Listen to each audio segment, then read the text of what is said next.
What's up, everybody? Welcome to the Mr. Straight Facts Show. I am Mr. Straight Facts. We're going to start off with something patriotic and positive. We're going to do something, and I don't know if I can show it all because you know how these platforms will do, because some of it may be copyrighted as far as the music behind it. I was going to try and strip the audio, the music behind it, so that we can hear the entire audio. But I figured this need to be heard. If you haven't seen it yet, you needed to see it. We've talked about it throughout the day in the news. It happened, I think, late last month. Maybe he was at a concert in Manchester. The boss.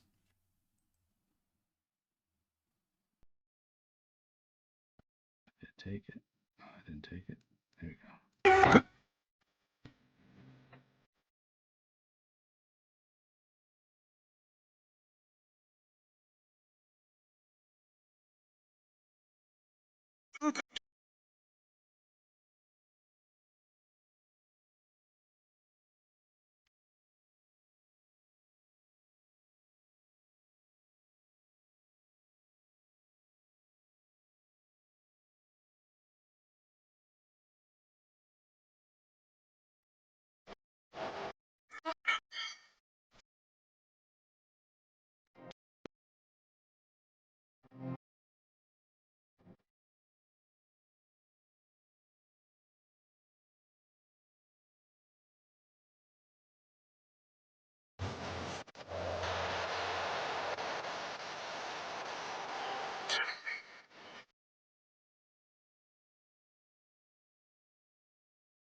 Hmm.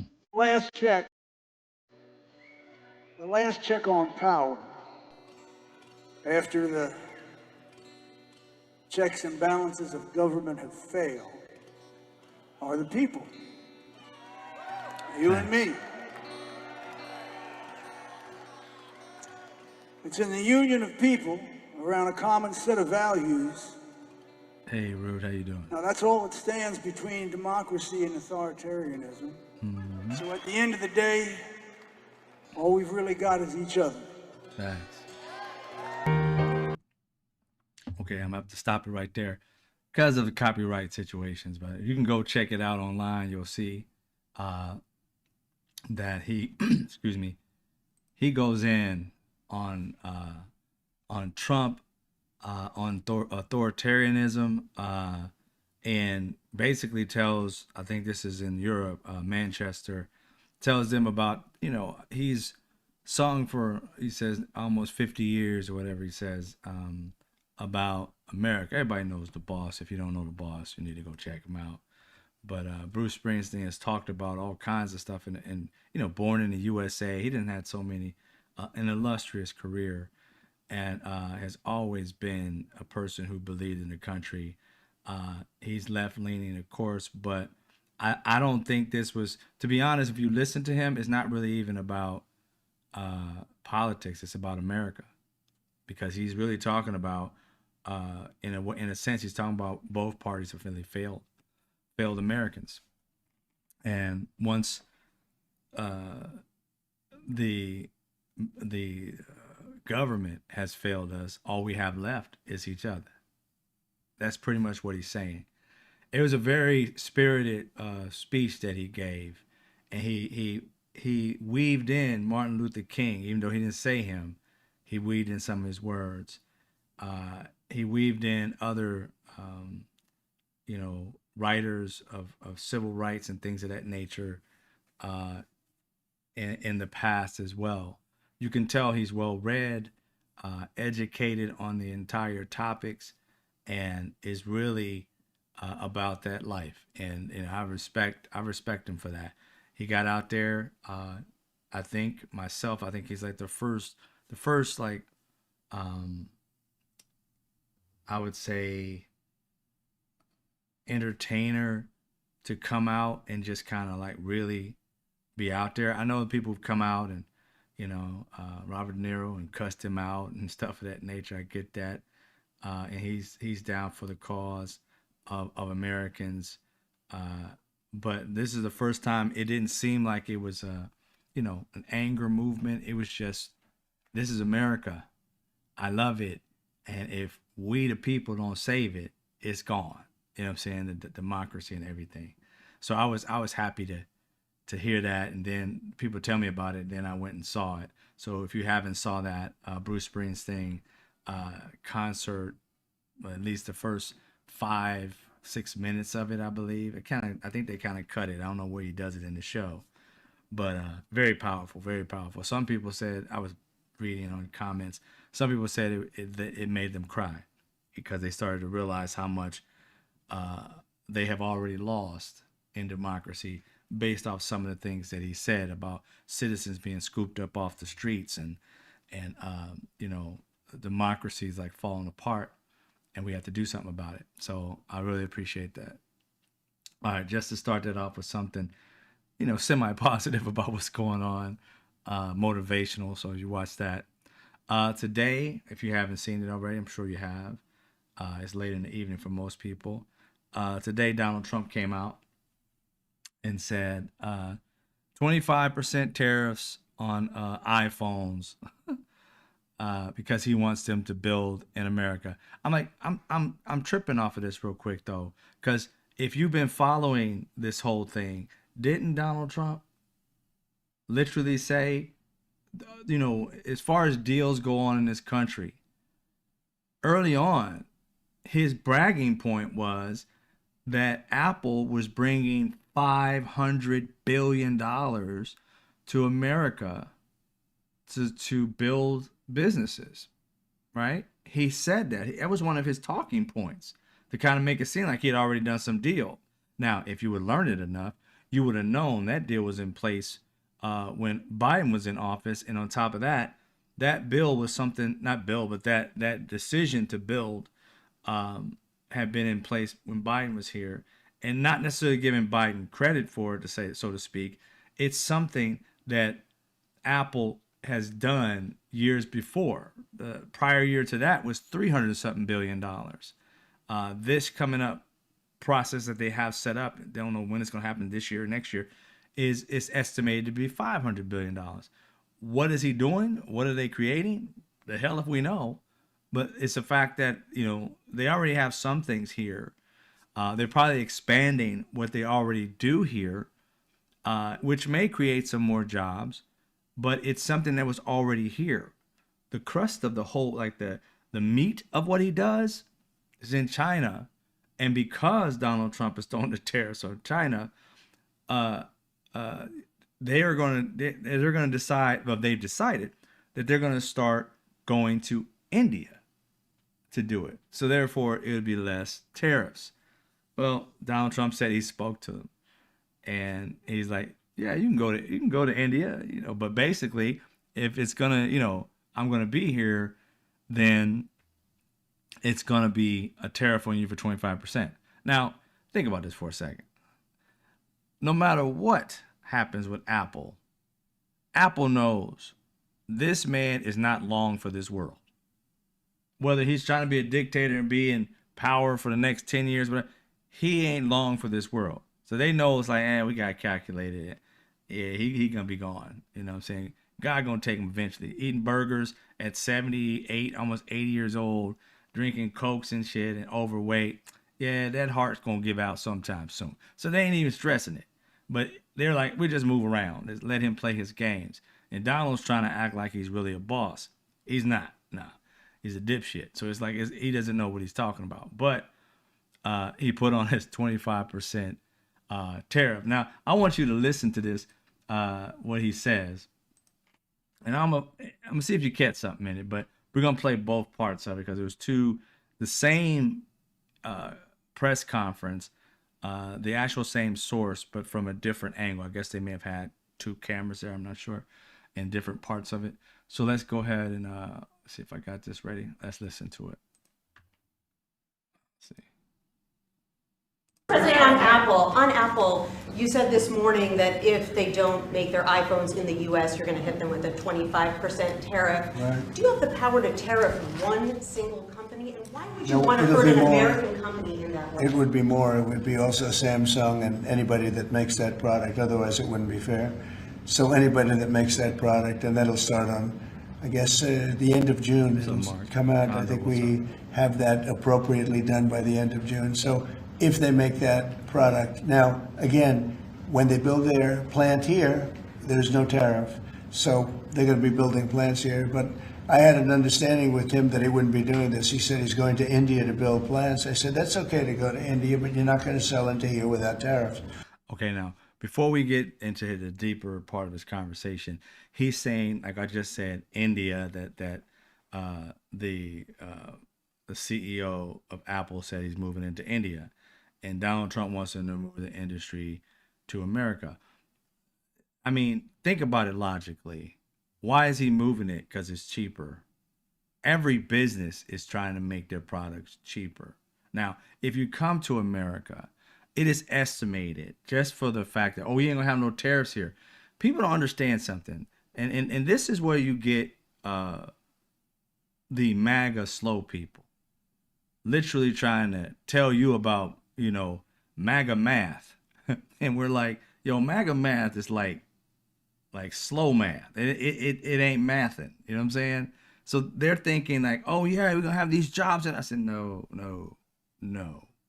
First off, most of the stuff we need to make it is in another country. Now, here's one thing though: the things that to make the batteries, we have it in this country, and they just found some of these things to make this battery. And I guess it was Elon Musk who's trying to buy it, but it's some crazy, I guess some land but it's on reserved land. Like we're not supposed to touch it. This administration is trying to take that land, which we're not supposed to touch, that's reserved, and they're going to try and mine these particular things that we need for the batteries. I don't know what's going to happen with that. That was just said this past week. I don't know any more details than that. But getting back to the minerals and so forth, rare earth minerals that we have to get, or at least Apple and Samsung and stuff like that have to get from other countries to be able to make these things, then ship them over here. You got to think about this for a hot second. They're over there. They go, if we had the minerals, we would be making it. We would have a manufacturer here. You know what I'm saying? We have a business here making that just for the particular parts we need. Of course, all the other stuff, molds and different other things, materials, we would, ship out or we get from some other country. But it's cheaper to mine it over there and get it here and still be cheaper than to actually do it here. Tells you something about these businesses. They're ripping off people, period. But they know that America is a consuming country. Not because we necessarily wanted to be. We were forced to be. We were a manufacturing company at one time. I mean, like the industrial age, it's like ridiculous. We were building everything. But it was the billionaires that decided, let's send this stuff overseas. Let them do all the hard work while we make all the money. And our people will buy it because, we've got them trained to buy anything. We're trained seals. Oh, it's Michael Jordan shoes. Oh, it's this. Oh, it's, whatever brand. Louis Vuitton, you got your nose up in the air about brands, and this shit's only worth a 1/100th of what you're buying it for. They knew they could sell that to Americans, and Americans, chasing the dream of being wealthy and all, this status that they want you to pretend like you've had, and you go out and spend all your money or a big chunk of your money on things that you notice the rich, most of them wear the same damn shirt, same damn pants every day. Black shirt, black pants, black shoes, whatever type of shoes. And it ain't that they're cheap. It's just the same clothes. While everybody else is out here barely got any money. They got billions, and they sitting there wearing t-shirts and jeans. Everybody out here buying $3,000, $10,000 outfits. For what? And that's what they got everybody hooked on. Brand, brand, brand. Other countries make that brand for $15. Walk around with Gucci on and shit for $15. You walk around for $15,000. You've been got. You've been had. And they know it. And that's what this country does to its own people. They sucker them. get them to buy shit that ain't worth shit and make you think you the shit. And it's funny because you'll see other cultures come here and laugh that y'all got that shit on. Because they'll look at it like, yeah, we made that in whatever factory. That one, yeah, that's $12. You walk around thinking you the shit with $12 shoes on that you don't pay $1,200 for. It's hilarious. If you came from another country, it's got to be funny to walk around seeing Americans wearing this trash. And they paying all this money for it. And that's the thing, that they got us set up, the American citizen. Donald Trump is sitting here telling these people that if they make it in America, that it won't be any tariffs. Ladies and gentlemen, if you made it in America, let's just keep it with the iPhone. It is estimated that iPhone will cost $3,500. Ladies and gentlemen, y'all know. Y'all don't have these phones. You know these phones are way too expensive as it is, right? You got the phone, and the $3,500 is going to be the phone with the least amount of gigabyte space on it. You're going to be getting some 8-bit phones and shit for $3,500. Bunch of squares on your damn phone. It's just moving like Pong and shit. It ain't going to get that bad. But the reality is, you're going to get the cheapest phone for $3,500. The mid-tier is going to probably be about $4,000. And the one that, people always try to get, the one with the newest, gadgets on it, going to be about $5,000. Who buying that from Apple?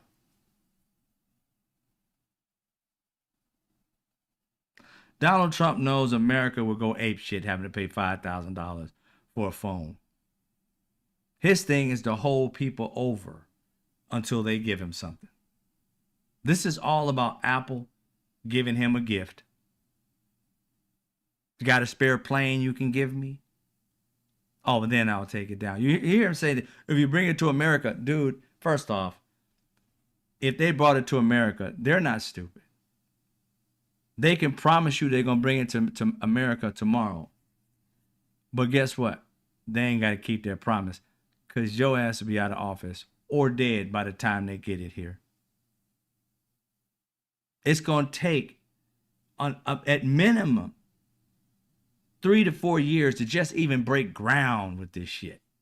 You got to get permits. You got to find the land. You got to do all this shit. You got to find, even if you're going to talk about doing what he's saying he's doing, where a new area to get, the rare earth minerals, because you're going to build it here. You got to get the minerals here. You got to make sure you can find, man, this shit could take 10, 15 years before one factory is built. And he's holding their head over it, making us pay for it. I understand Americans, many of us, not all of us. I understand, we grew up in an era where you had a full-time job and you could take care of a family, or you knew your mom and dad. Mom had a job, dad had a job, mom had a part-time job, and you guys were living middle class, didn't want for nothing. Or dad had a really good career, mom didn't have to work outside the house, raise a family, and y'all had a wonderful life.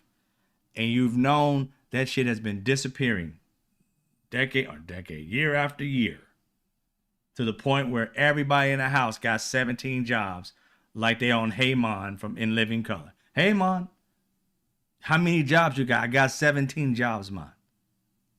That's how we are. It's so funny how they predicted the freaking future. 17 jobs to be able to get by. And they ain't talking about bringing that back. Be realistic. They're not talking about bringing that back. They're literally talking about bringing back jobs for AI machines to do. Why do you think they're building these robots? So that we can have toys? We're just going to have toys at the crib? Nah. They're building a robot so they can have your robot out there cutting grass, have your robot being basically your slave, and then having certain robots do all the damn jobs. I want you to understand something. If you haven't been in the tech industry or even messed with the tech industry in the last decade or so, you have to understand something.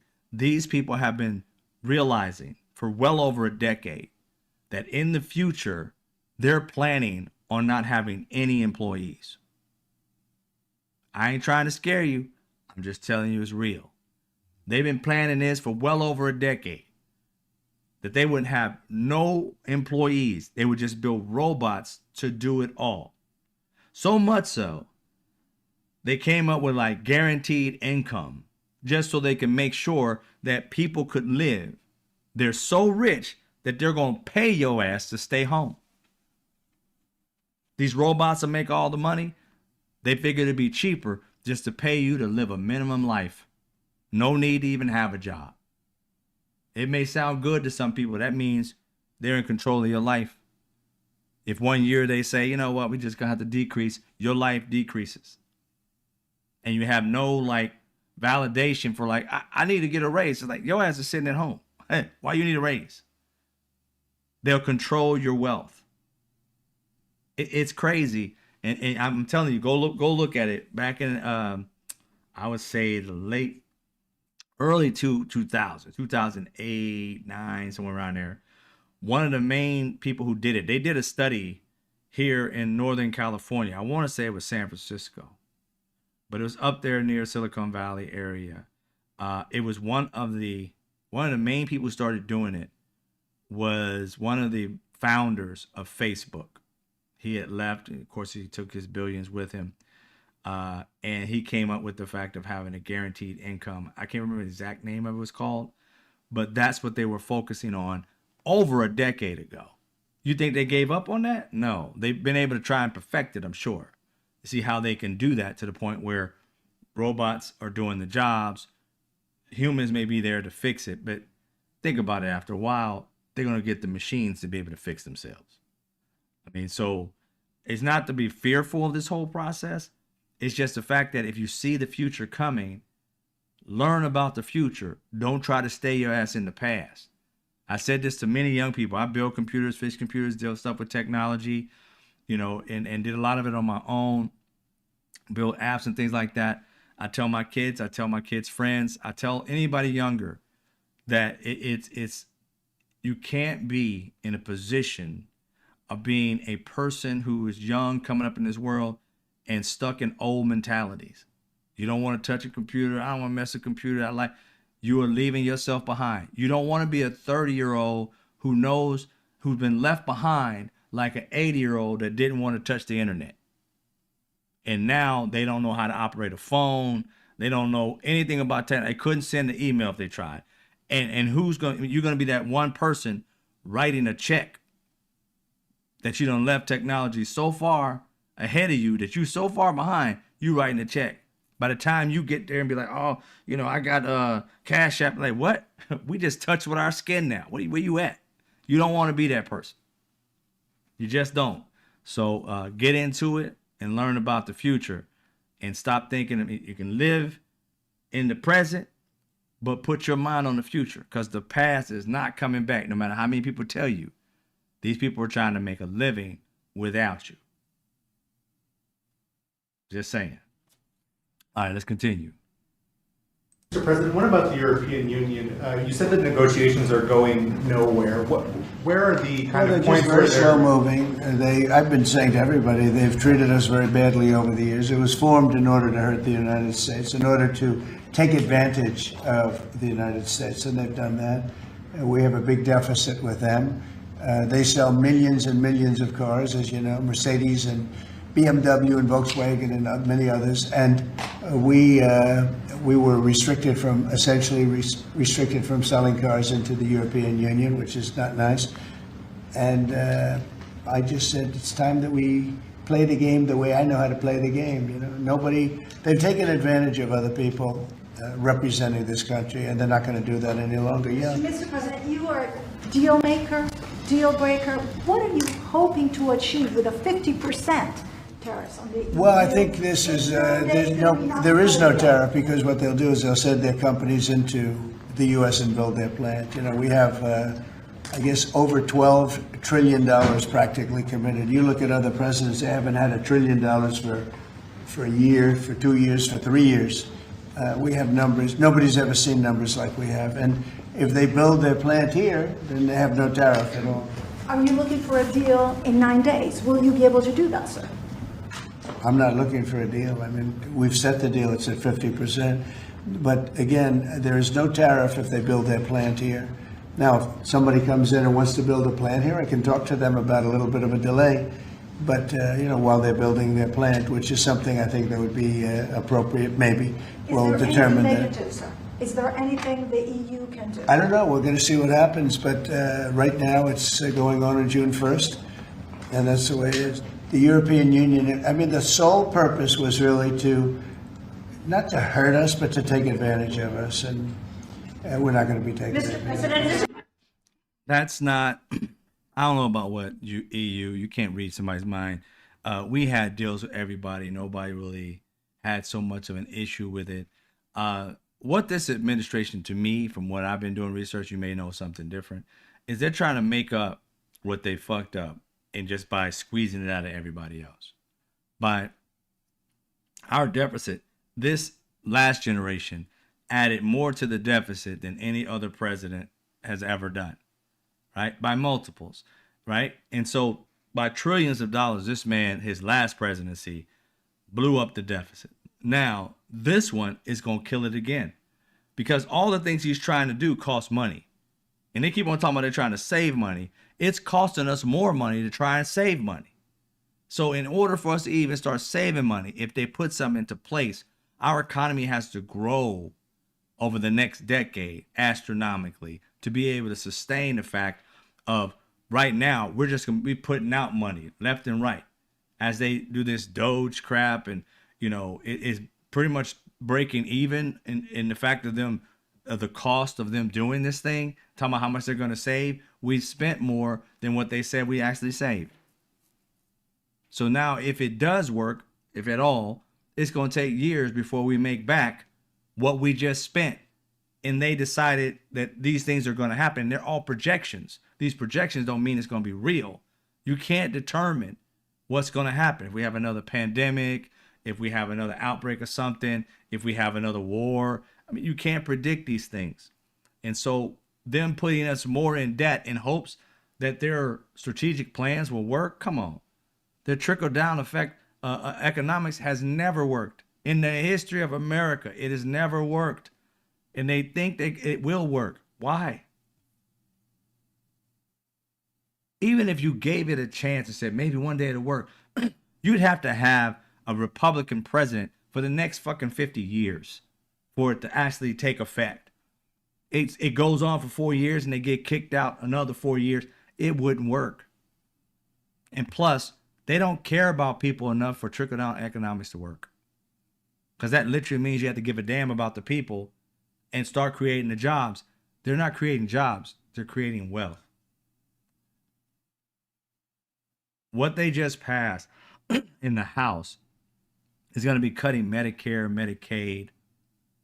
There are states where there are 600,000, 170,000, 700,000 people who are on Medicare, Medicaid, or SNAP. And they aren't all, Democrats, woke people, independents. They're mostly in red states. So they're more than likely Trumpers. And so on different platforms, they're out there pissed. Pissed at Donald Trump. I told you, if Donald Trump's ever going to get harmed by anybody, it's going to be one of his MAGA. Because he has appealed to the nut jobs of this country. The extreme people. That's who he's appealed to. He loved the unintelligent. And those are the people just act off emotion because their brain doesn't work right. And so his demise is going to come by one of MAGA. You can bet that. You could put that in the bank. And all these people that I've been seeing just lighting his ass up that are Republicans, like, what the hell are you doing? I thought he wasn't going to touch welfare and Medicaid. And it's like, dude, they've always wanted to do it. And the way they got it passed is that they suckered their own people, not the Republicans in the office. They wanted their people to think, oh, we ain't gonna touch it. So we took out the actual terminology of Medicare and Medicaid and literally put in other terms that allows them to take Medicare and Medicaid, but it's not called Medicare and Medicaid. How many times people have to realize there's only enough money, like billions and the billions of billions, hundreds of billions. There's only something left in Medicaid, Medicare, and SNAP. All the other programs don't have it because all the other programs aren't for everybody. They may be for subsidies for people who buy homes. That's not everybody in America. There may be subsidies for businesses. That's not everybody who's an entrepreneur. Everybody in America needs health care insurance of some sort. And there's Medicare and Medicaid for people who are older. There are Medicaid, Medicare for people who are poor or disabled. There's breaks in it for people who have certain types of insurance where they can't afford the full insurance, but there's a subsidy for it. There's so many things. And then you got SNAP. You got millions of people on SNAP. And especially in red states. People don't understand, and I don't understand these MAGA people. They always talk about the liberal or the people on, the West Coast or whatever it may be, or the East Coast. We're just liberal and all this other stuff. We're the richest states in the freaking country. California is richer than most of the damn United States. You put California and New York together, their economy is wealthier than any of the states in between us. We could fund each state. It's insane. And these poor red states out here bravado. Oh, we're this, we got this, we got. Shut up. You on welfare. Oh, it ain't got to be you individually. Your state is.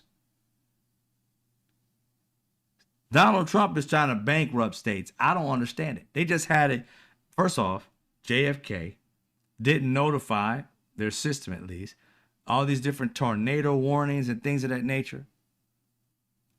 And there are states asking for aid, FEMA aid, they just got turned down. They like, pull yourself up by your own bootstraps. It's like they weren't prepared for it. You should have been. It's like, wow. It's insane. And I really do think the way Donald Trump acts, I think he thinks the government money is his money. He gets to do with it what he wills. And the Republican being in power or allowing him to do it. They have yet to hold him accountable. It has been the federal judges. It has been the Supreme Court. But it has not really been the Republican Party. Now, you've had like 3 or 4 people in the Republican Party that have dissented in certain situations. But in a few days or so of needling them, they make enough of them to pass. Or they call it whipping. Right? So this man, Donald Trump, got them to pass this bill, excuse me, that is taking welfare away from people. And instead of it being 880 billion, I think it's somewhere around 500 or something billion. A lot of people are going to lose. SNAP, a lot of families are going to lose. And their justification is, again, the same old stereotypical trope that goes along with people who are poor, is that pull yourself up by your bootstraps, get a job, quit sitting around the house eating bonbons type of shit. You're no good, whatever. Get yourself a job because you're poor and this, that, and the third.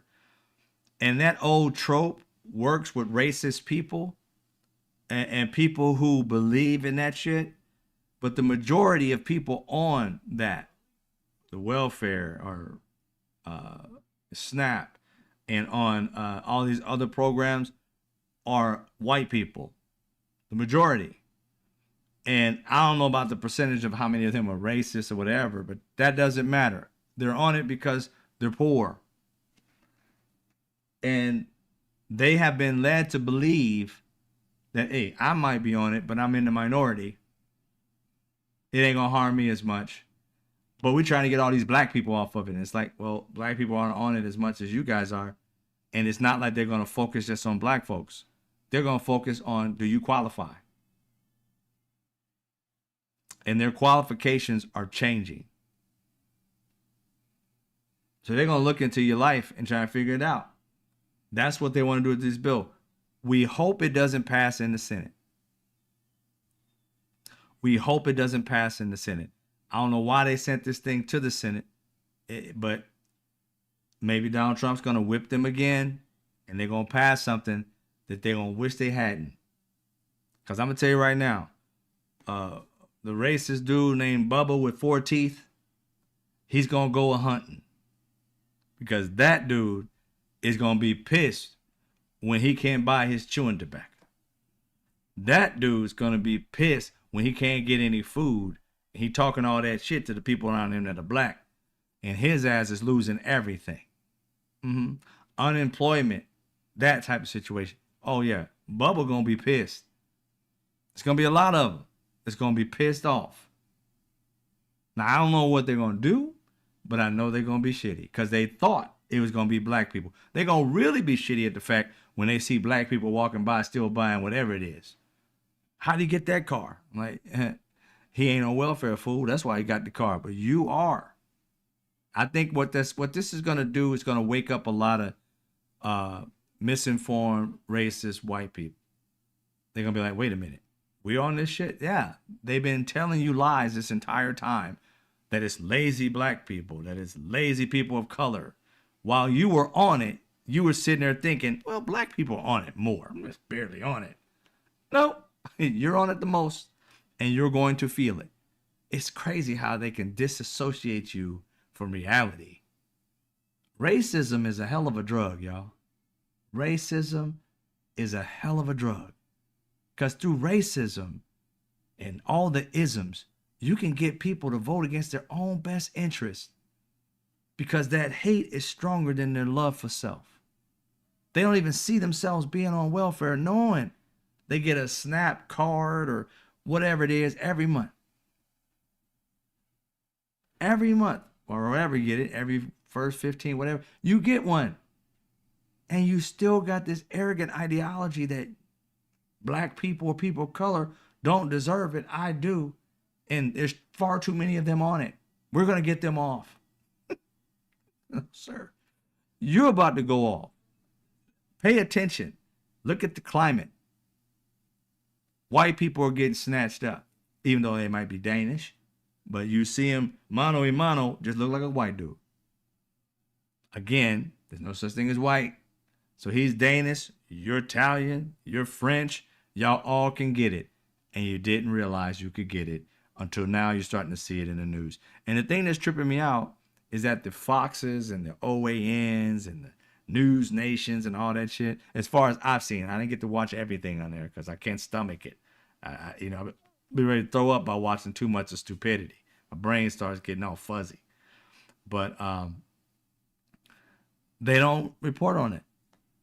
They ain't telling these white people to look out because they coming after you too. It's hilarious, to be honest. Oh, I can't remember his name's Hector or something. You could probably find it on TikTok if you're on TikTok. There's a Latin guy who he's a Latin, specifically they said Latin gay guy who was a Trump supporter. He still is, I guess, but he's a big Trump supporter. I didn't see him during the elections because it just didn't come across my timeline that I remember. But it was on there today. I was looking at it and I was just following down this rabbit hole. Everybody's laughing and I'm like, what happened?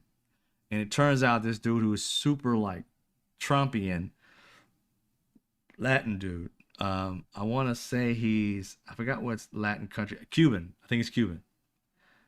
He in jail, y'all. He in detention. They snatched him. I wonder what he was saying. But I voted for Trump. I don't care. I don't give a damn who you voted for. You voted for your own demise is what you did. That's what you did. And just snatched him up, y'all. Just snatched him up. I mean, it's funny to me. Because I'm like, you know what I'm saying? You can put yourself in his shoes. It's like, that fool was crying inside. If he wasn't physically crying on the outside. He's like, where am I going? We taking you to this detention center. And here's the thing, y'all, he's not only this Cuban guy, right? That was all Trumpian. He was really like Trump. He was a person who had committed fraud. He had been charged with it. I don't know how much. I don't know whether he was convicted with it. I know he was charged with it for doing like fraud, a financial fraud type situation. He was charged with. I'm like, oh, it's so hard to say goodbye, but not really though. Oh man, I was like, this dude got snatched up. I'm like, how stupid were you to be a criminal? To vote for the man that was a criminal that got away with it, knowing that as a Cuban who probably wrote on his, I bet you everything he owns says white on it, thought he was just going to get past and they was just going to let him stay in. I want y'all to understand something, Latin people, people who are even here from other countries that may be black or whatever. We all going to be able to get it. It's just a give it. And you voted for him. You voted for your own demise. I feel bad for those who didn't vote for him and they're getting snatched up because they were smart enough to know to vote the right way. It's just their people that they know or people in their neighborhood or wherever in their culture just didn't have the brains enough to realize they were coming after you. It must feel extra special to be sitting in a cell knowing you're the one that gave the fool the actual handcuffs and the key to lock your ass away. Damn, that's gotta hurt.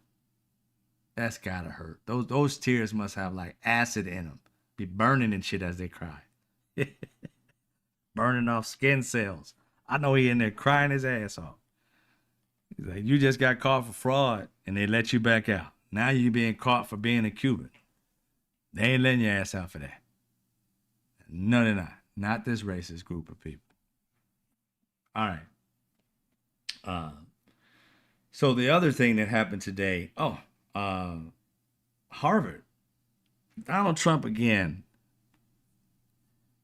He's got the nerve to tell Harvard, because they basically didn't capitulate to him, that they couldn't have international students. Now, mind you, anywhere between 23 to 30% or something like that of their students are international. And you got to understand also something that is true about international students that's not about Americans really. Now, here's another thing that's also that some people may not know. It depends on whether you went to college or how long you've been away from college. If you are, let's say I'm in California and I want to go to, a school that's in, not England, but New York, right? I want to go to NYU. I'm in California. NYU is going to have a different price for me because I'm out of state, right? So me and you can go for the same degree. I'm going to go to be, an engineer, right? So we go into the engineer school there or whatever. So I'm going to go there. That entire that semester or whatever may cost me $50,000, right? Now I can make payments on that, get Pell Grants because I'm an American citizen, things of that nature. That's $50,000 that I got to come out of pocket, get grants, get scholarships and things of that nature. Try to get those to be able to get that money and get in. If you are born and raised and at least have a residence in New York, that $50,000 because you're in state, there's a different state in state. In state may be $35,000. So you saving $15,000 for just living there. So you got to pay $35,000. Now you can get grants and loans and all different things of that nature to try and make that money up, right? If you're an international student, you don't get none of that shit. You got to pay cash up front. There's no, and not for every school. I don't know exactly every school's policy. I know for most schools' policy, you're paying up front, and you're paying for out of country type shit too. So your amount may be almost twice as much as mine. You may be paying $70,000 or $100,000 a year for yours. And the other thing with them, it ain't like no monthly payments. They're paying cash.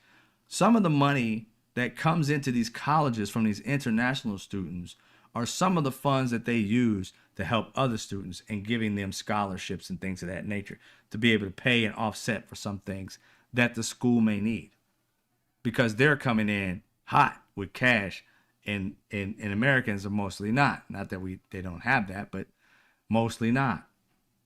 So they need that international money. They're not going to be sitting here like, wait, no, bro. You can tax us with 25% all you want, but that's whatever percentage you want to do. But he told them they could not have international students. And I'm loving me some Harvard, y'all. I'm loving me some Harvard. Now, Chuck said private schools do not do that. No, in state. Okay, so I don't know about if the private schools necessarily do it. Okay, but and I'll look into that. Thank you, Chuck. So when you look at, like them going to Harvard, or if they're in, they're doing like, like I said, like 100,000, they may have to pay. They're helping that and subsidize for their schooling, for other students and things of that nature. So we're looking at Donald Trump saying that he's basically targeting a school, because now there's many reasons why they say he's doing this. I've heard rumors from his son wasn't accepted into the college or something like that, to other reasons why he's doing this. I don't know the real reason, but it appears that he's a target on Harvard. I give much respect to Harvard, because Harvard fought it, and they're fighting it every step of the way. Not like ABC, who gave $15 million up to him and started an avalanche for other places to do it. Not the first law firm to capitulate and give Donald Trump somewhat $35 to $50 million worth of free labor. The fuck is that? And other law firms start to capitulate. The domino effect. I give it to Harvard. Harvard is in to win it. Harvard is in it to win it. They fighting back, and I'm loving me some Harvard, y'all. They took it to court, said it was unfair, and a judge has already ruled it unjust right now.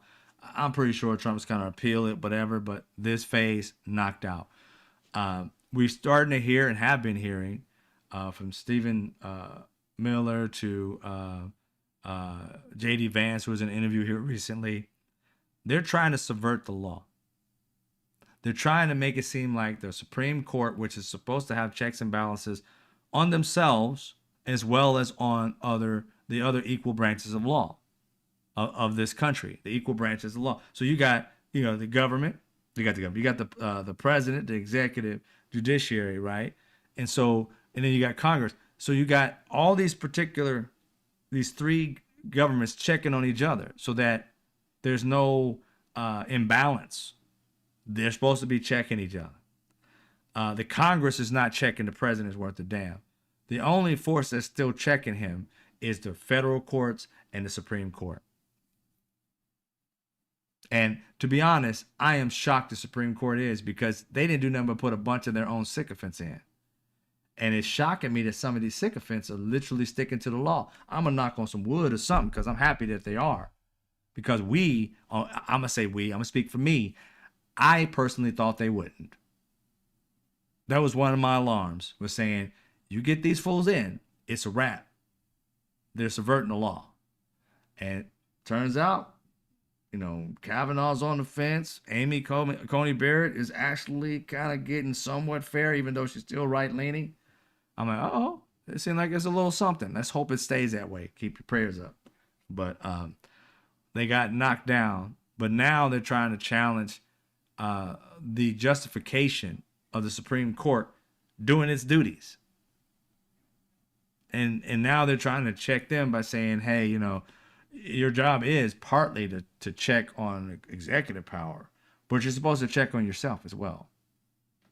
Now, I agree with that, but that still don't mean that you get the right to do what you're doing, J.D. Vance. You know what trips me out with a lot of these people is that they always think that telling somebody else that you do it too negates the fact that neither one of them should be doing it.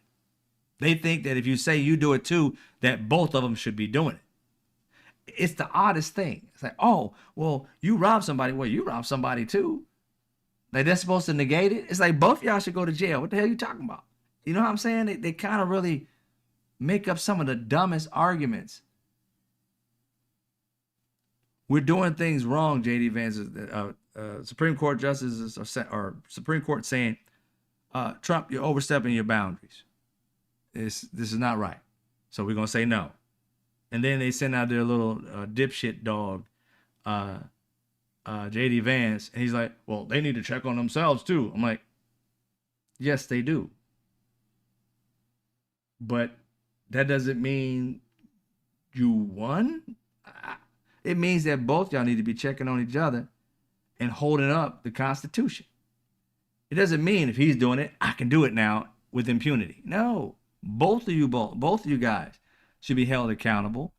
And if both of you guys doing the same thing, should be hauled off to jail or fined or whatever the punishment may be. They don't cancel out one another. It just makes it twice as bad. It's crazy. It's this, they got so much into this whataboutism. They believe whataboutism excuses both of them for doing it. It's quite remedial. So that's what he did today. J.D. Vance had, well, he had an interview. I don't know if it was today, but it was reported on today.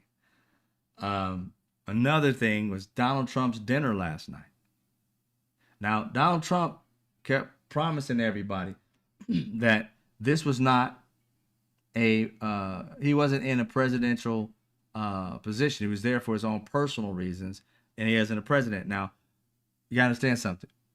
That's just like saying, I'm a celebrity and I'm not here to be a celebrity. It's like, fool, you're a celebrity 24/7. You can't just take away celebrityhood just by saying you're not. I mean, use somebody who's not alive because I don't want to call nobody out. Michael Jackson is Michael Jackson no matter where he goes. You can't be like, oh yeah, I'm not Michael Jackson right now. Really? Okay. Keep saying that, but can I get an autograph? You know what I'm saying? It's ridiculous. Donald Trump's like, oh, I'm in my own personal capacity. You can't be. You're a president. That means you need to be protected at all times. You got Secret Service, which we pay for. There's no personal time. There isn't. You can go out and play golf all you want, but you're on 24/7, bruh. Remember George Bush? He was out there pretending that he could read to the students, to little kids, when 9/11 happened. Had a book and everything. You know he wasn't reading it. Reading to the kids. And then they walked up to him and said, sir, they just flew into 9/11. They flew into the building and shit downtown L.A. Not L.A., but New York. Just flew into the buildings, a plane. You could look at his face. That fool's face went from it. It's like, oh shit. He didn't want to freak everybody out, but he looked like he got freaked the hell out. That's what happened. He was a president even while he was reading to the little children. He couldn't say, I'm in my personal capacity. Just like you, if something happened, this is not a personal capacity. You're always the president.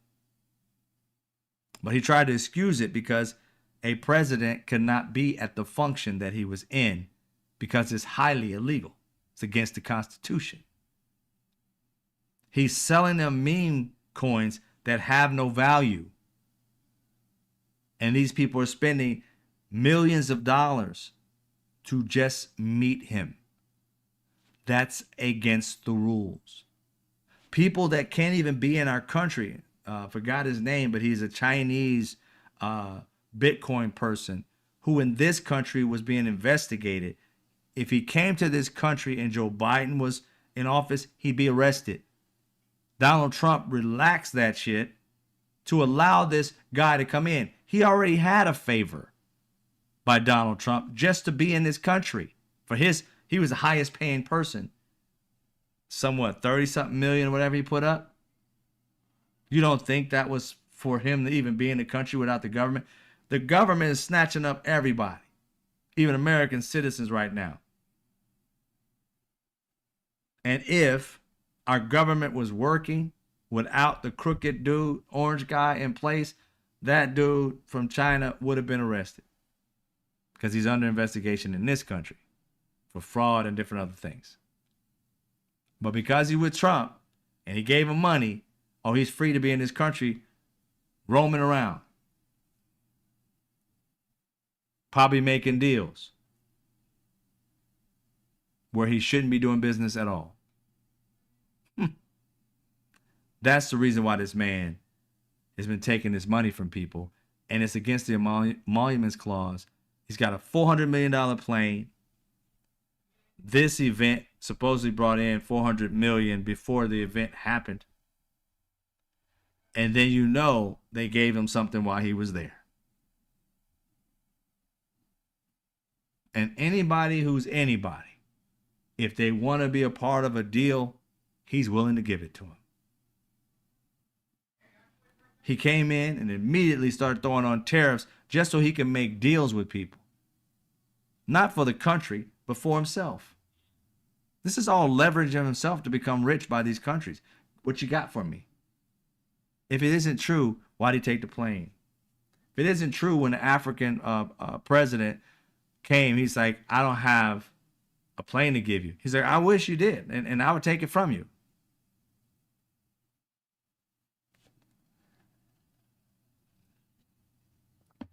You do know, prior to Donald Trump taking gifts, other presidents were giving gifts, and they went into the National Archives.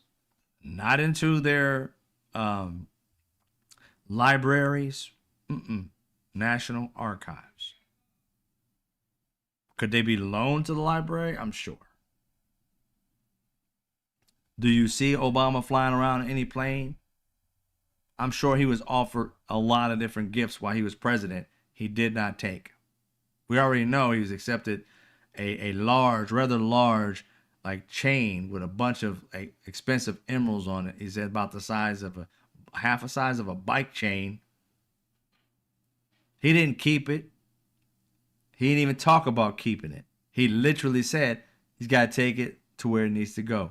And I wonder if there's ever been a president that just took it instead of actually doing what they're supposed to do. Well, here comes Donald Dumbass and does it. The president on the take. The welfare president. Gimme, gimme, gimme. And I ain't talking about everybody on welfare is gimme. I'm talking about this dude is on welfare and got money. That's bad.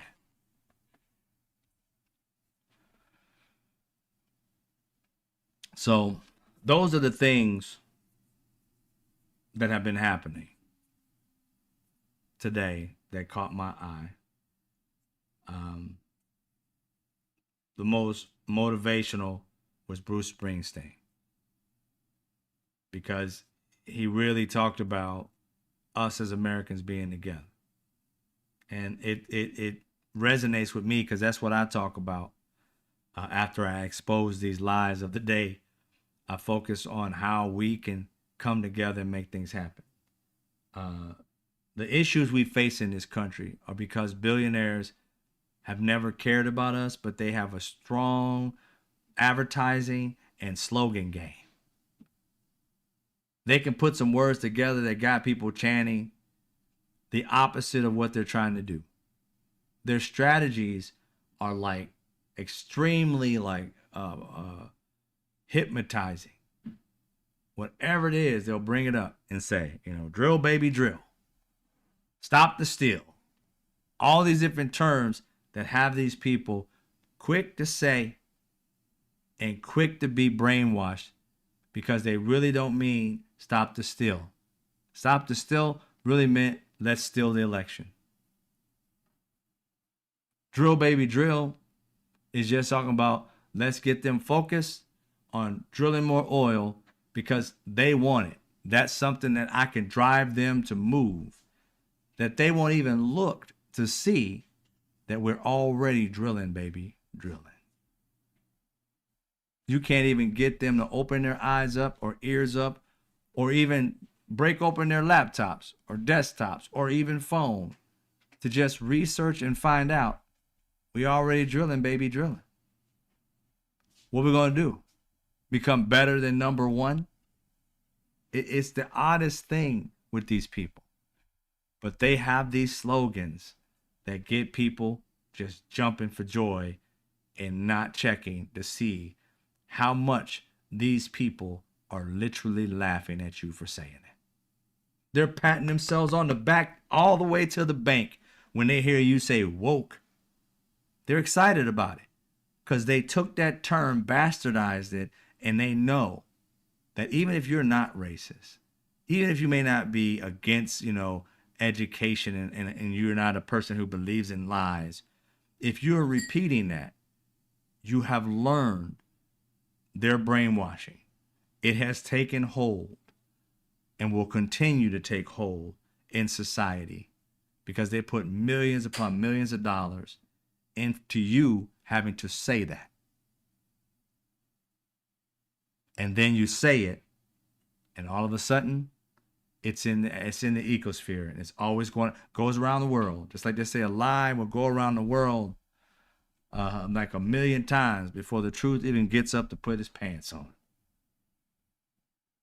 That's why it's so hard to get people to believe in the truth, because the truth hurt. A lie makes you feel good.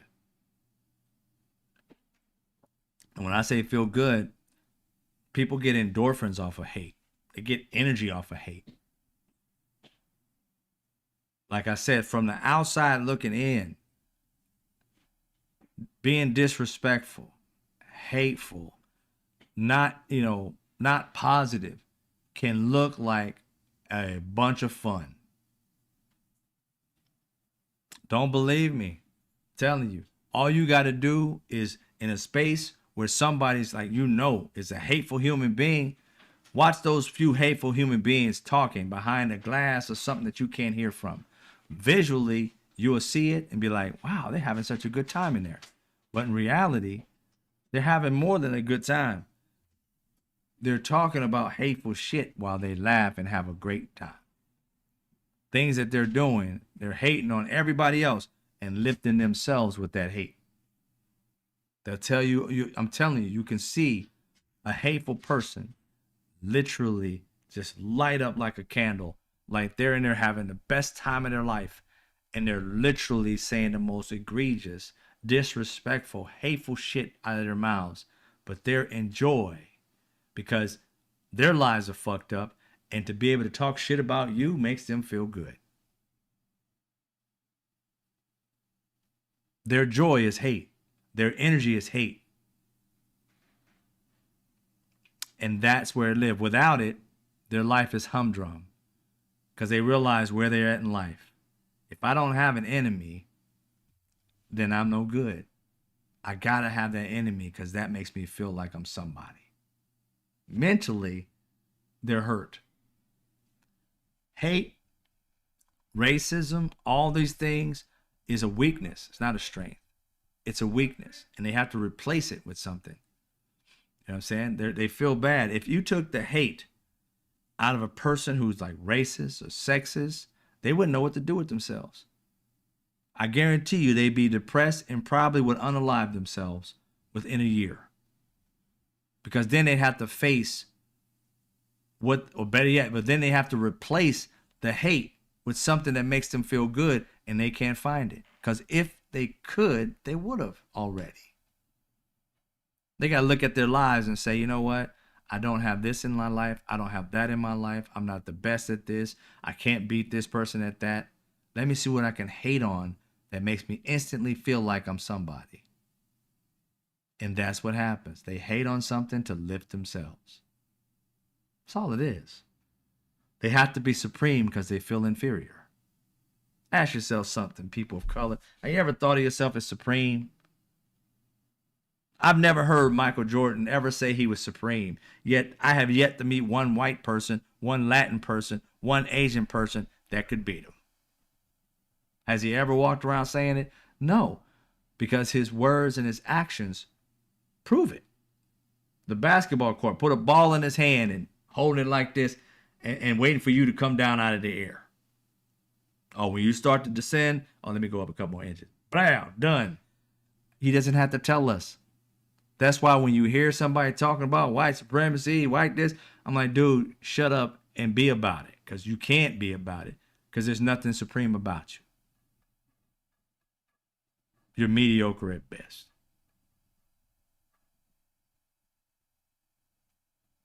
And the thing that's so crazy, the ones who are really like the really excellent, like really good basketball player, really good football player, stuff like that, those are the ones that are mostly not racist.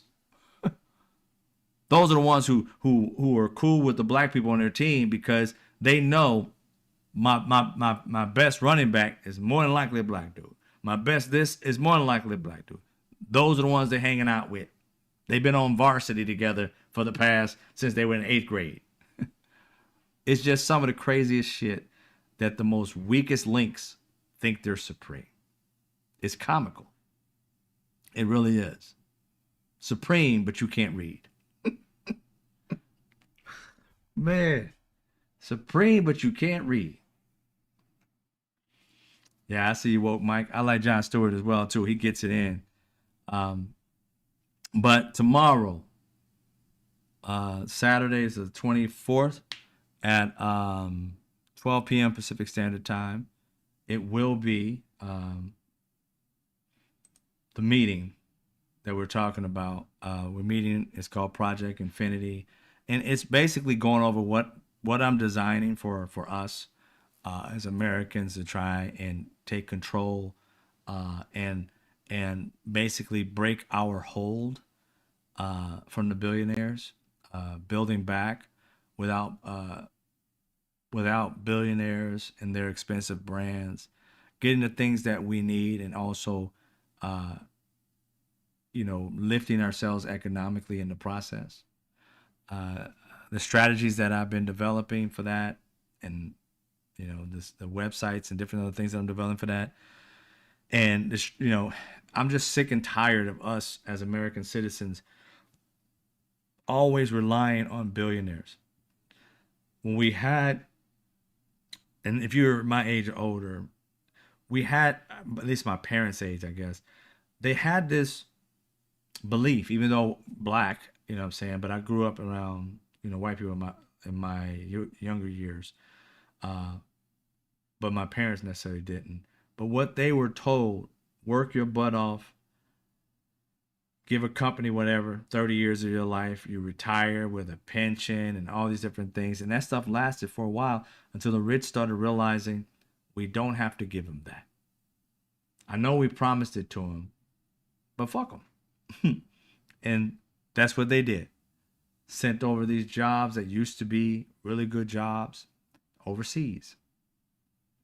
All in the name of we're going to do right by the people, and ended up losing over 700,000 jobs, industries, almost all of them gone, and many sectors of manufacturing 100% gone in this country. And it's crazy how if you want to build like a new brand of shoe, how you have to go overseas to get almost everything. There might be one press here in the United States in total, maybe 3. One I knew for when I tried it. There was one in Nashville, Tennessee. There was one small one here in LA. It closed down. And then there was another one, I think somewhere like Atlanta or Alabama, something like that. 3. And all of them small, while all the rest of them were, Brazil and China. The billionaires did that to us. And now we're trusting the billionaires once again. Not me, and maybe not you, but people who believe in Trump and his ideologies, that they're going to bring these things back and help the people. They don't care about you. They didn't before. If they did, why? Or why did they give them away?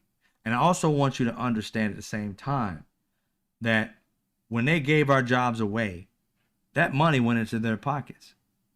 You got to understand, when we had, in America, a one job could take care of a family situation in this country, we didn't have so many billionaires.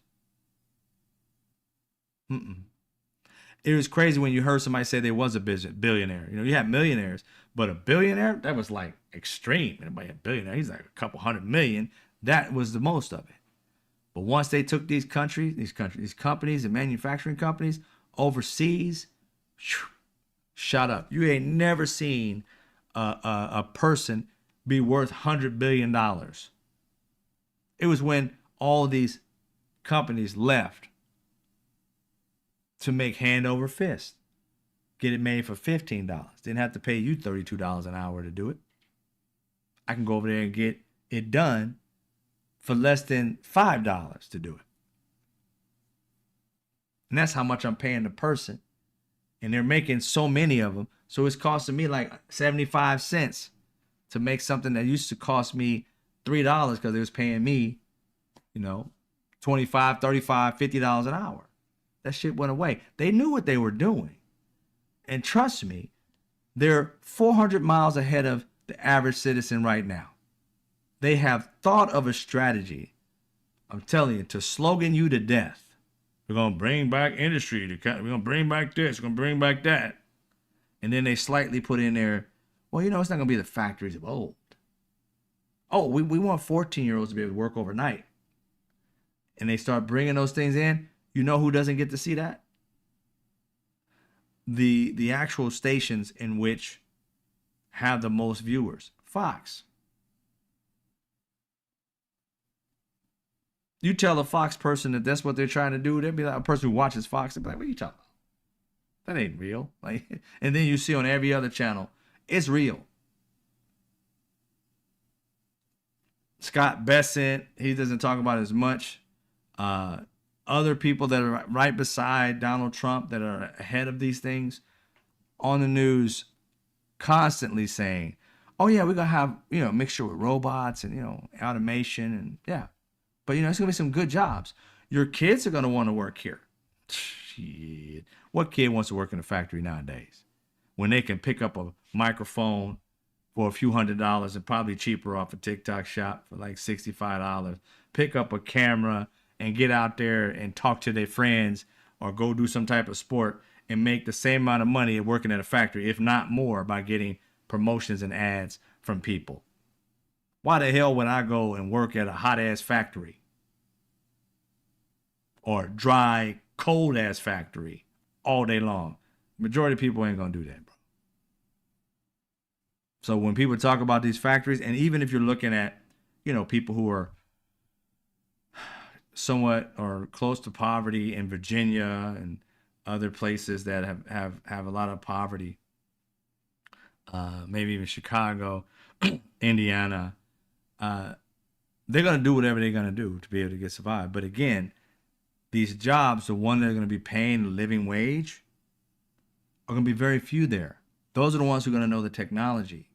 The average person will get probably under minimum wage to just watch the computer do the job. And if it doesn't, if it messes it up, they're going to teach you how to calibrate it. With a little manual, all you got to do is hit this button, hit that button, and wait. Oh, here's $10 an hour. They're not living wage jobs. And they're telling you this, but in code. Because they're telling you your kids will be able to do it. How many of your kids going to be making 35 like factory like union wage jobs? $35, $50 an hour, $75, $100 an hour. How many of your 14-year-olds will be making that? They're saying 13, 14, 15 years old because they're trying to make it like a McDonald's automated drive-through. All your kid has to do is push a button like he's at the fair. Put you on a ride. Boom. You just go around, round, round. It's automated. Boom, boom, boom. Put the brake on. Shh. Go home. That's what they're trying to do.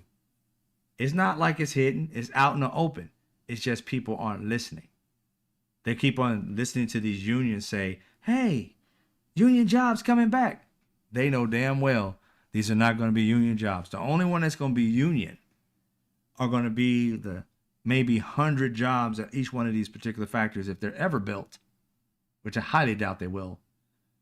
If it's ever built, It's gonna have like 100 jobs for like these 30 places, and it's gonna be automated, and everybody else is making trash amount of money, just barely getting by, still having to have 2, 3, 4 jobs to get by. That's the way they set it up. Just listen to them. I'm not making it up. Just listen to what they're saying, and they'll tell you the whole story.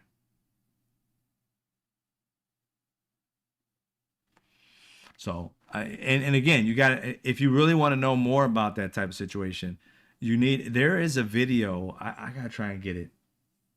But there's a video, and I don't know how old it is. It looks kind of worn. So if it's old, then the technology that they have in this video, they far surpassed it. But maybe you've seen it. It's a Chinese factory. They got young people working there. I wouldn't say they're like 12, 13, nothing like that. They look like they're college age. And just like in college, living in a dorm, they live in a dorm and work in this factory. So they work pretty much all around. They go to their dorm room. They got bunk beds. In this video I saw, one girl was on the phone in the lower bunk bed. There was another girl laying up at the top bunk bed, and there was a narrator or some sort that was saying, like, it might have been a news story. It might have been like a reporter saying something to the fact of they live in the same quarters but don't know each other. I'm like, well, damn. I hope you mean like they didn't know each other when they first got there, but you're telling me they can't talk to one another? 'Cause they weren't talking to each other, but it was just like they live together but don't know each other. What kind of existence is that? And they stay there. They like they go home. They get off work, they come and live in the dorm. That's on property. Then go right back to work. Working like that, how in the hell you think America's going to compete with that? This is the thing where, again, these billionaires are selling these people like the worst drug known to man. And, and they're not letting them know that these systems are the way they're set. And the fact that you can't compete with something like that unless you're going fully automated and therefore you don't need any humans, then maybe you can compete with China. Maybe. Just get your computer to push out 3 million of them a month and you straight. You can be able to make it cheaper. But this country will never sell anything cheap. I don't care if we made it and it's like, oh, it only cost me 35 cents to make. This country's greedy. If they can get down a product that they sell for $80,000 to make that product via a computer or a robot for 37 cents, they will still charge you $80,000 and maybe charge you $150,000. We have the best technology. There ain't no way in the hell they come back down and say, we got it down to 35 cents to make. Shit, let's just go ahead and sell it for $10, $15. They would never do that. Greed is their life's blood. That's it. They would never do it. And that's where China ended up growing to be so huge. Is because they realized the more I sell for a cheaper price, the more money I make, the bigger deals I get. And wealth keeps coming. Because who doesn't want something for cheap?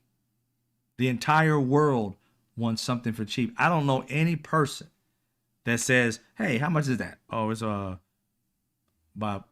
$50. I'm like, for a car? Like, yeah, $50. Brand new? Yeah. I don't see no human being seeing a nice car that costs $50 that would look at and say, nah, you got to charge 50 grand for this. That's America. You got to charge 50 grand for this. I'm like, they make it for 10 cents and they sell it for 50. You want to sell it for 50,000. All right, whatever. I'm going to the dude that's selling it to me for 50 cents. That's America for you. They'll make it cheaper and cheaper and cheaper and cheaper. Think about it. Everything in this country. I remember one time I went out of country. I went to Ireland to run a marathon, and I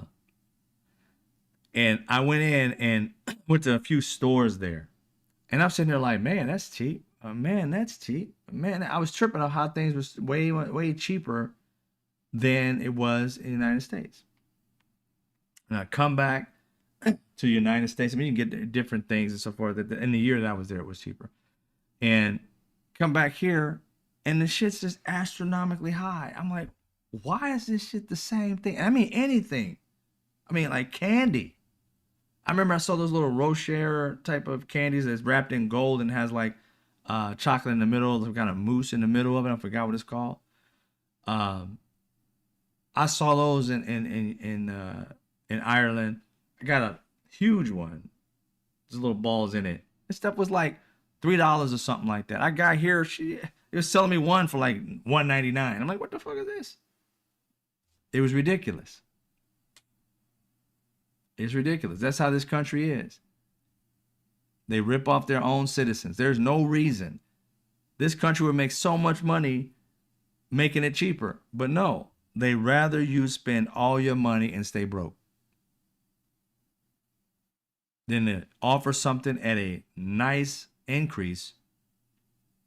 I mean, if you had it made for $5, we don't have a problem spending $35, $40 for it, especially if it's good quality, just cost less because you make a bunch of them. Fine. $500, $1,500. That's a bit extreme. And that's our country. Greed first, people last. And what we're doing with Project Infinity is find out ways in which we can strategize to make that we don't need the billionaire. We just need each other. And it's really nice to hear Bruce Springsteen really say those same things that I said. And that what I believe we believe is that when all these tiers of what we put in place to work for American citizens and for democracy start to fall, like Congress fall into the wayside because it's being led by Republicans, and therefore that tier has fallen. Donald Trump as a president, he's caved in the presidency. The presidency's for sale to all the worst people in the world. You don't see like a France or all our allies offering Donald Trump any money or anything like that. You see all the people that we didn't care about as American citizens, that we did deals with, but we weren't trying to lift them up. We knew that they're like tyrants. The person who gave him a plane was the same person who ordered the death of Khashoggi. The New York guy who was a reporter, I think it was Washington something, I don't know what it is, Washington Post maybe. He died of a horrible death. They took a saw after they killed him and chopped him up and brought him out in bags and said, we don't know where he went. Later to find out, that's what they did. This is the guy that gave him a plane that he's all giving compliments about, saying I did these great things for. This dude would do anything for money. You should have checked the side of his lip. I know that dude skeeted on him, because the way he acted, telling you, money. We have to realize that we have to take the power out of the billionaires' hands and do it for the people. It has worked already. We just need a structure and a strategy that benefits us all and not just one entity. And I think I figured that out. You'll see that with the way things work now, you got businesses making hand over fist, and they got us in a chokehold. And I think when we open up the markets and we can buy stuff from China, Brazil, and all these different other places, the American citizen can decide on what they want to get from these particular countries and go through a system where the people are taking care of the people. People are distributing with the people and not having to look at a billionaire. I just can't wait to see the faces of those billionaires when their money starts decreasing, when their brands are worthless to us, when the power starts shifting to the people and not to the few, but the many. I can't wait to see that day. And I believe what we're doing with Project Infinity will be the catalyst to something like that. Because it's not just going to be my brain. It's going to be your brain that's going to be adding to it. Because, like I always say, iron sharpens iron. And that's how we have to work with this. Iron sharpening iron. There's no way that one person should be doing it. It should be everybody motivated for the same thing, to win for the American citizen. I'm sick of Republican, Democrat, Independent. Not that Democrats have did or independents have did anything near what Republicans have done. Trust me, I can't stand them. By the things that they're doing to American citizens of all colors and breeds and all different things, even for the Republicans who are stupid enough to vote for them, I feel bad for them because, again, we have to protect even the dumbass people because those dumbass people vote. And those dumbass people will fuck it up for us. And we've got to reach the ones who aren't dumb enough to do this again. Those people, I think, are gone. But people who've not voted in their lives, people coming down the pike and listening to their parents who are one of these dipshits, maybe we can reach them. But the main part is to reach those people who know better, regardless of what party you're in. If you don't even have a party, as a human being, as an American, let's get back like when I hate to give these sports analogies, but I grew up playing basketball as a kid and loving basketball. And one of the things I remember many professionals talking about what they needed to do in order to get better. They may get into a rut, because they're always superstitious, and most of them are. When they get into a rut, they always said a phrase that I think Americans need to do. They would always say, when I get out of sorts and it seems like my shot's off, I go back to the basics. For American citizens, we have, I believe, this is my personal belief, is that we've been so far away from being proud about being an American because of all the crap this country has done to others and to people who look like me and other people who have been disadvantaged. We have a bad taste in our mouths about it. But we know that there's some good people. It's just that our government at times sucks. But as an American, I believe we need to go back to the basics. Ask ourselves, why do we love our country? And why we don't love our country? These answers will give us opportunities to figure out what are the solutions. Just like anything else, if you're addicted to something, I don't care if it's hate or a drug or, whatever it may be, you got to first admit you're addicted. This country, we're addicted to division. We're addicted to like wealth. We're addicted to a lot of different things. And if we can't admit that, we can't get over it or we can't make it better. I'm not saying people should be broke, not at all.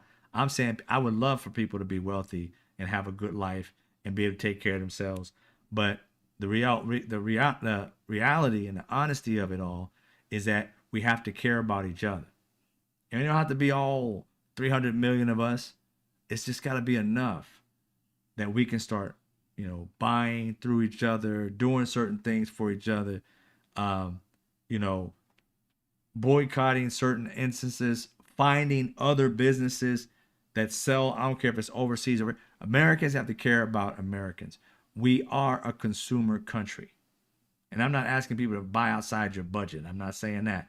But if you're going to buy and things of that nature, then you need to be buying through an entity that is giving back to you and not an entity that's built to just take from you.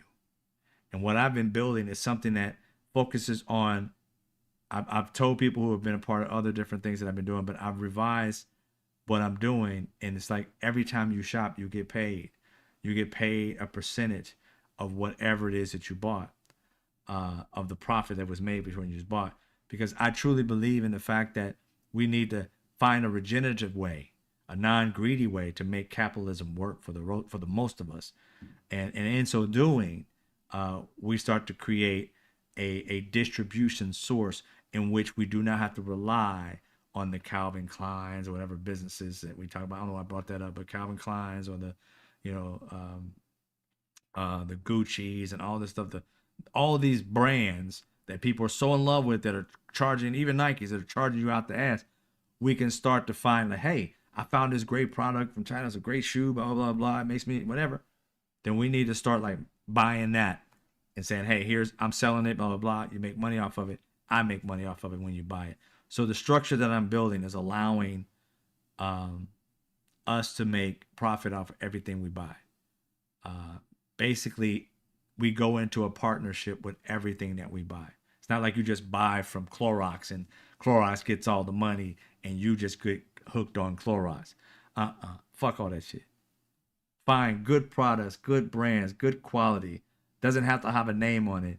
And then put it on a platform and we start buying it for our particular things. I don't care if it's soap. I don't care if it's shoes. I don't care if it's microphones. I don't care what it is. And I really want to kind of incorporate a lot of the things that American people buy on a regular basis, because that's where we're going to end up building wealth for each other. And it's not like an MLM. People always, I've told this to other people before. It's not an MLM, none whatsoever. You don't have to, you're not under nobody. You're independent. It's you. It's just you. Ain't got shit to do with nobody else. And you don't have to buy outside your budget. In fact, I don't want people to buy outside their budget. It's about building a better life for ourselves within our budget so that our budget grows and we move up. The majority of this country hasn't had a raise in 40 years. It's about time we do. And this way, we're taking it and not asking for it. We don't have a boss. We have us, right? So you'll learn more about what I'm talking about at the meeting. Only the members are going to be able to come, so only members invited. I already gave the link. As far as you can go find a link in the community, I put up a note to let you know 12 p.m. tomorrow, Pacific Standard Time. You can come check it out. I'll be there. Like I said, I wait 10 to 15 minutes. If nobody shows up within that time and you come in the room and see nobody there, it's because I left. I'm not going to wait a half hour, 30 minutes on the show. And no disrespect, people get lives and they get busy. I get it. But I just want to let you know that ahead of time, so you won't be like, this fool didn't show up. You better look at your watch. If it's 15 after and ain't nobody else in the room, I showed up. I just bounced, just to let you know. Am I a member? Lynn, it doesn't appear that you are a member. Members would have a sign over their names, like a star or something like that to let you know that you're a member.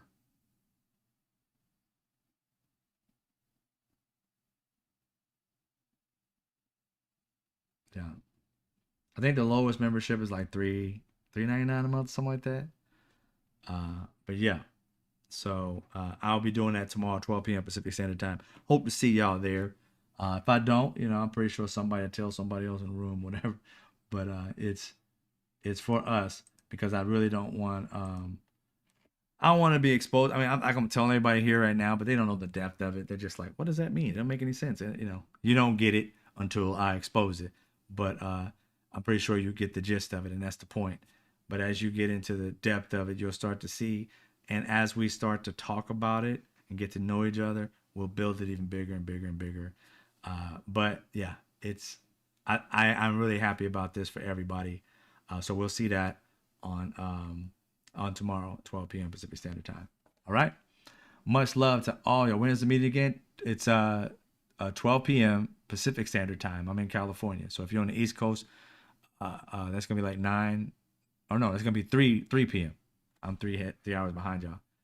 So it's going to be 3 p.m. for East Coast, 2 p.m. Central, something like that nature. But yeah, so we'll be in there talking about it. Again, this is all about American people. I want us to realize that no matter what race, color, creed, gay, straight, bi, we're Americans first. Well, we're humans first, but we're Americans first.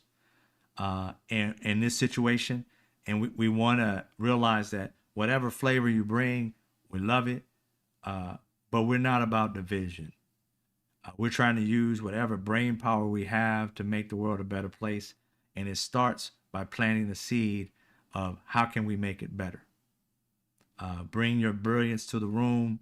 I know you're going to be listening for a minute, but we're going to always, open up so everybody can be kind of heard in what they got to say as well, so that we can have that space to be able to talk about how does America, and I want you to think about this too. What would be the ideal America through your eyes? I'm gonna ask that question, so pretty much have that answer in your head. What's gonna be the ideal America in your eyes? Like, what would be the best thing? And that can be through different tiers, whether it be personally, like for you personally, that's what I want specifically. but it can be like financial, health wise. It could be community wise. And like for me, I want to be able. I want people to really kind of admit the past of everything. I want to be able to appreciate everybody's culture. I don't want to be a world where we're talking about we don't see color. I want you to see color. I just want you to appreciate each color you see in whatever race or whatever it may be. I want to be. Think about it. I mean, I don't know how you guys like it, but I think about it like when I see like, and this is just an example. When I see like Neapolitan ice cream, I like the chocolate, the vanilla, and the strawberry. I don't think nothing other than the fact that together they're good. And that's all I care about is us being good together, good to one another, and trying to figure out. I don't want to have to be competing with you on anything. I just want us to find a way that we can get along and focus on our communities, our respecting our own culture, being proud about our culture, but not putting one culture on top of another. Just appreciating each other. That right to me, that's like the America I want to live in. I really want to live in America where we can really appreciate each person's culture. I want to taste your food. I have a food problem. Don't get me wrong. So I don't want to be disrespecting anybody. I got a texture issue. So I can't take anything like slimy. So if I taste other people's food, it ain't about your culture. I ain't got a problem with it. If it's slimy, it's coming up. It could have all the great flavors, but it's not disrespecting you. It is just my body won't accept it. That's 100%. But I want to taste people's food. I want to hear about their culture. I want to be able to know about each other's culture and not be ignorant to everybody's culture. And being able to say, hey, now I know something else about the world I live in. It's crazy how we walk this earth and live it for 50 years, 60 years, and only know one perspective. Or maybe two if we got a friend who's Asian or Latin or from Africa, directly from Africa or whatever it may be. It's crazy how we don't appreciate each other's cultures. And some of us, I'm sure we do, but we don't open up enough space to welcome it in our lives. We just want to stick with our own. And I'm like, it's fine to be, hardened to your culture, but to open up and say, this person's great. And we're not a sum of just our culture. Don't get me wrong. We're much bigger than that. But I think it starts with that first. I think that's what starts the healing. To stop bashing each other for things that we believe in so much is that, but to actually start to think about the things we agree with and agree to disagree the things that we don't. So hardened that we got to hate somebody because they don't like this or don't like that. But we also got to have that point where if I don't agree with what you agree with, I don't have to choke you out for it, like talk shit about you about it. But if it's something that's harming me, like you believe in racism, I'm like, or you believe in sexism, or you can't stand this, then I can't deal with that. As long as it's in love and positivity and that, you're living your best life and I ain't got nothing to do with that. I can share with what I have. You know what I mean? It's a better world. I really believe in this ideology that we painted about this country. You know what I'm saying? And I think that we can get there if we just start talking to one another, sharing with one another. That's what I believe. Maybe I'm naive, but I'm ready to try 100%, give it my all. And that's the best I can do. If I fail, then I fail. I ain't afraid of it. All right?